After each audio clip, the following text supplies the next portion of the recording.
नमस्कार, आप सभी का बहुत बहुत स्वागत है। आप देख रहे हैं किस्सा यूपी का। मैं हूं परवीन शेख। छांगुर बाबा पर बुलडोजर एक्शन जारी है। आज भी 9 से 10 बुलडोजर छांगुर बाबा की सफेद कोठी को तोड़ने में जुटे रहे। वहीं इस मामले के तार अब राजनीतिक हस्तियों से भी जुड़ते दिख रहे हैं। मामले की कमान अब ईडी ने अपने हाथों में ले ली है। मुमकिन है कि अब कई नेताओं के नाम इस धर्मांतरण के रैकेट में सामने आ सकते हैं, जिससे यूपी के सियासी गलियारों में हड़कंप मचा है। और ऊपर से सीएम योगी ने भी जांच एजेंसियों को फ्री हैंड दिया है, जिसकी वजह से सपा मुखिया अखिलेश यादव भी बौखला गए। उन्होंने छांगुर बाबा से ध्यान भटकाने के लिए कांवड़ यात्रा को लेकर एक बड़ा बयान दिया। उन्होंने कहा कि योगी सरकार ने सारा सरकारी अमला कांवड़ियों की सेवा में लगा दिया है। वो इन कांवड़ियों के पैर दबाने में बिजी हो गए हैं। अब अखिलेश का यह बयान सनातन के अपमान के तौर पर देखा जा रहा है। इन्हें तमाम मुद्दों पर चर्चा के लिए स्टूडियो मौजूद हैं कैपिटल टीवी के executive editor Rajeev Kumar. Sir, आपका बहुत बहुत स्वागत है। धन्यवाद। छांगुर बाबा का मामला ईडी की एंट्री हो चुकी है और ये उम्मीद की जा रही है कि इस मामले में कई सफेद पोश भी फंस सकते हैं। देखिए, फंसना ही है, क्योंकि जो कोठी मिली है, जो बंगले में रहता था ये छांगुर, जिस बंगले में रहता था, मौलाना छांगुर कह सकते हैं उसको, छांगुर बाबा बाबा कह के इन लोगों ने भ्रमित कर दिया है। लोग अभी भी पूरी तरह से जब पहली बार खबर देखते हैं तो समझ ही नहीं पाते ये छांगुर बाबा जो है वो हिंदू है या मुसलमान है। ये तो पूरी खबर पढ़ने के बाद पता चलता है कि ये रैकेट में शामिल था। लेकिन केवल ये कन्वर्जन रैकेट नहीं था, ये कई और रैकेट चलाता था। और ये जो 100 करोड़ की बात चल रही है, 40 देशों से कनेक्शन और केवल 100 करोड़, ये तो लगता है कि 100 करोड़ की जगह 1000 करोड़ हो जाए।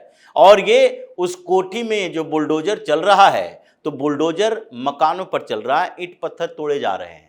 लेकिन उस कोठी के अंदर से सबूत तो तोड़े नहीं जा रहे, मिटाए नहीं जा रहे, बल्कि उसको निकाला जा रहा है कि कहां क्या क्या इसके अंदर होता था। और कई ऐसे जानकारी मिली है जिससे पता चलता है कि कन्वर्जन रैकेट तो था ही, लेकिन उसमें कौन कौन से और रैकेट चल रहे थे, इसके बारे में धीरे धीरे जानकारी आएगी। कुछ जानकारी है कि सेक्स रैकेट भी चल रहा था, कुछ जानकारी है कि वहां पर कुछ ऐसी दवाएं भी मिली है जो कि बैन कहा जाता है। ड्रग्स रैकेट भी चल रहा था, लड़कियां लाई जाती थी, बुलाई जाती थी, वीडियो बनाए जाते थे और उससे धमकियां भी दी जाती थी, और उस वीडियो के धमकी के आधार पर उसे कन्वर्ट भी करवाया जाता था और उसको दूसरे धंधों पर भी लगाया जाता था।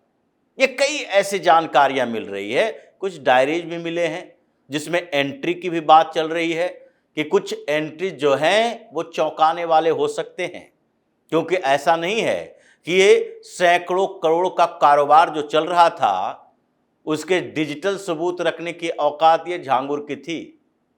ये उसकी औकात नहीं थी। वो सब हवाला के जरिए ये जो पैसे आते थे और हवाला के जरिए ही निपट जाते थे। तो इसमें सियासी आका भी ढूंढे जा रहे हैं कि आखिर छांगुर का सियासी आका कौन है जी। ऐसा तो हो नहीं सकता कि बलरामपुर में वो धीरे धीरे अपना पैर पसार रहा है और पसारते पसारते ये पूरे यूपी में नेटवर्क शुरू कर दिया और 40 देशों से संपर्क बताया जा रहा है, सैकड़ों करोड़ का कारोबार है और केवल कन्वर्जन के लिए है, क्योंकि कन्वर्जन से सियासी कनेक्शन जुड़ता है और उससे वोट जिहाद जुड़ता है। तो क्या इस बीच जो चुनाव में उलटफेर हुआ, जो लोकसभा चुनाव में अखिलेश यादव बड़ी बड़ी बातें कर रहे हैं, कांग्रेस पार्टी को भी कुछ सीटें मिल गई जीत के लिए, इनमें ऐसे लोगों की कोई भूमिका थी क्या? जो ये पैसे आ रहे थे विदेशों से, ये उत्तर प्रदेश को टारगेट करने के लिए था कि उत्तर प्रदेश कोई ऐसे राज्य नहीं है जिसका दिल्ली की सियासत में बहुत छोटी भूमिका हो। मतलब वो राज्य जहां पर 10 लोकसभा सीटें हैं, 8 लोकसभा सीटें हैं, वहां के दिल्ली के सियासत में बड़ी भूमिका उतनी नहीं रहती है। लेकिन अगर 4-5 स्टेट की बात करें, जैसे महाराष्ट्र में लोकसभा चुनाव के समय, विधानसभा चुनाव के समय ये बात सामने आई थी, दोनों ही चुनावों के समय, कि कैसे हजारों खातों में पैसे डाले जा रहे थे वोट जिहाद के लिए। ये बात चली कि वोट जिहाद के लिए पैसे लाए जा रहे हैं और पैसे बांटे भी जा रहे हैं। और वोट जिहाद का मतलब केवल ये नहीं समझना कि मुसलमानों के बीच पैसे बांटे जा रहे हैं। मुसलमान तो ऐसे भी वोट देने वाले हैं, मुसलमानों के जरिए उन लोगों के वोट खरीदे जा रहे हैं जो उनके एजेंडों के अनुसार वोटिंग कर सके।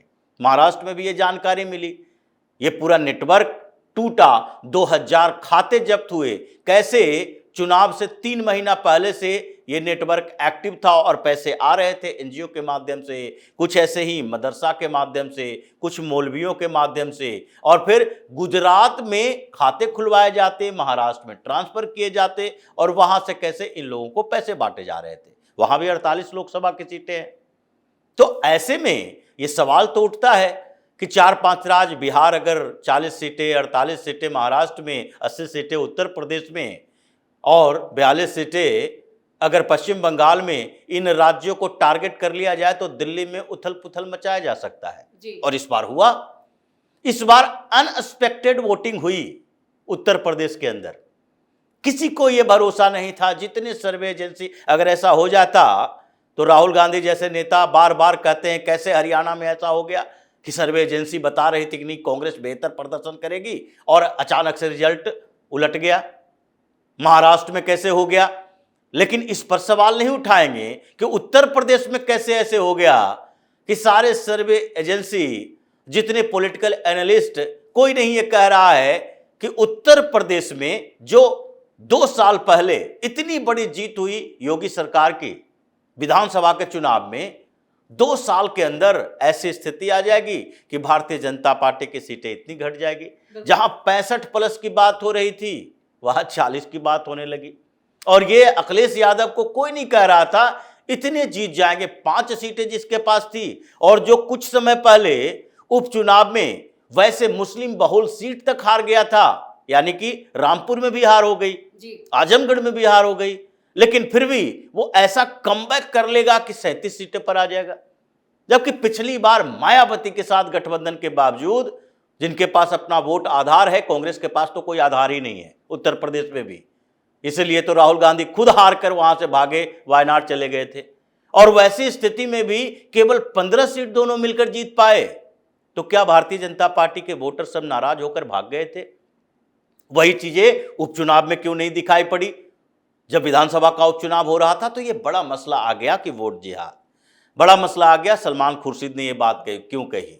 बड़ा मसला आ गया कि अलग अलग क्षेत्रों में ये मौलानाओं का नेटवर्क, जो 150-200 करोड़ की बात हो रही है, ये 500 करोड़ तो ऊपर का नेटवर्क नहीं था।